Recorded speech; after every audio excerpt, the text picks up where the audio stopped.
all the basic functions whenever we get our file and we want to see mainly most of them on this first one are objects and very few are numerical.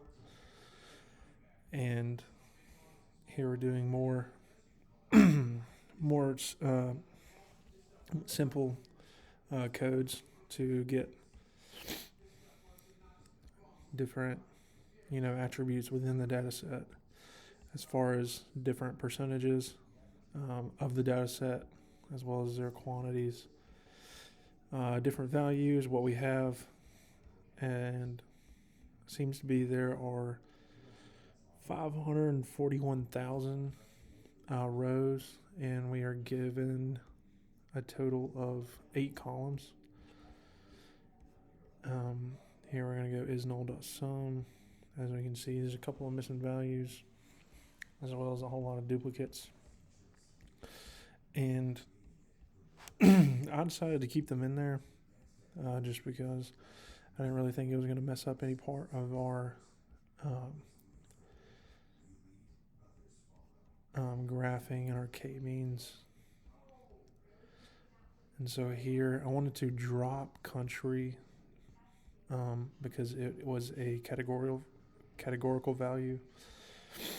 And here we can see that we've dropped country as well as all these other values that are not numerical. So invoice number, stock code, description, and invoice date. Although they look obviously numerical, these values aren't numerical, as we could see from right here where they're listed as objects. So after we dropped all those and we dropped in now that we're going into some pre-processing and cleaning the data, we did drop those missing values, and now we were left with only numerical values for the clustering. Next, we had to import our standard scaler, and we're setting up those variables. Next, we are going to find our number of clusters, so we chose 4, and also we're going to fit that within our data. The k-means that we downloaded right here from sklearn cluster, as well as matplotlib. So I actually ran this code. It probably took about 15 minutes for it to load, and this is what I was given.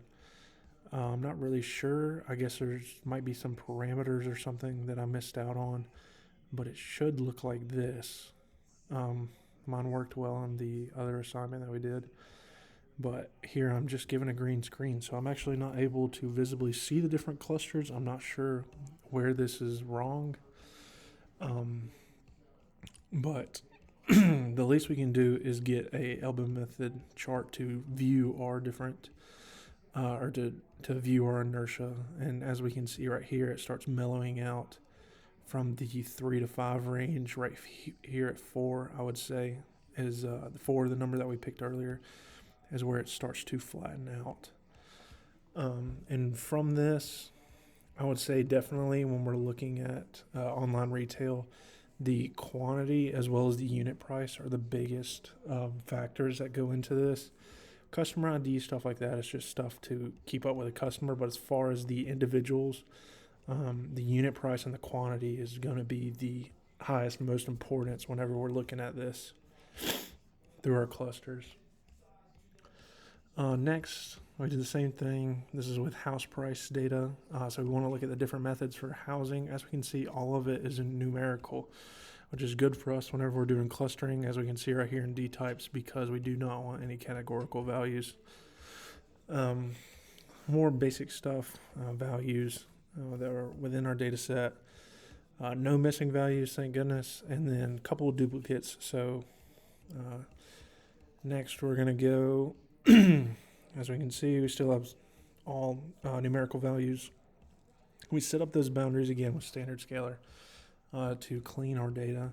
Then we're using 4 again, and what do you know? We have the same green screen. Now, like I said before, I have no clue why this happened. I'm not sure if like some of these numbers set up like perimeters or how zoomed in or far out it is, but I'm not really sure as to why it's just all green. But we are also able to get the elbow method for this as well using the same. We're using the same formula as the last one was, and so their value range from 1 to 11. So they kind of set up similar. It's very interesting given it's two different things of data. But definitely from this, the highest attributes that would go into consideration when showing these clusters, what I would think, is one, the lot area.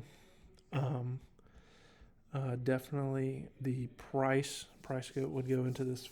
I don't think fireplaces, even though it was numerical data, I don't think it was very necessary for any of this to figure out the different clusters.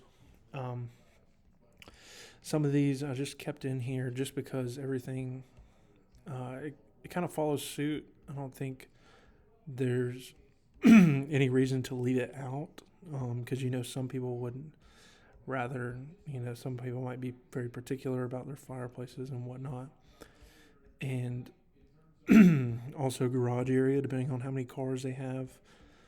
And we have some other attributes here. And so from this, I think that definitely lot area and the above median price is definitely the biggest two factors that will go into this as far as looking for the different clusters within houses.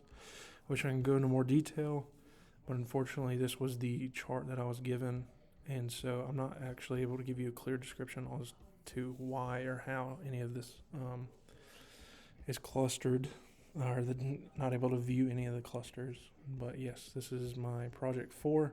I think all the coding is correct, but as far as the outcomes that I had was not necessarily giving me the information that I needed to make the assumptions on describing what goes on.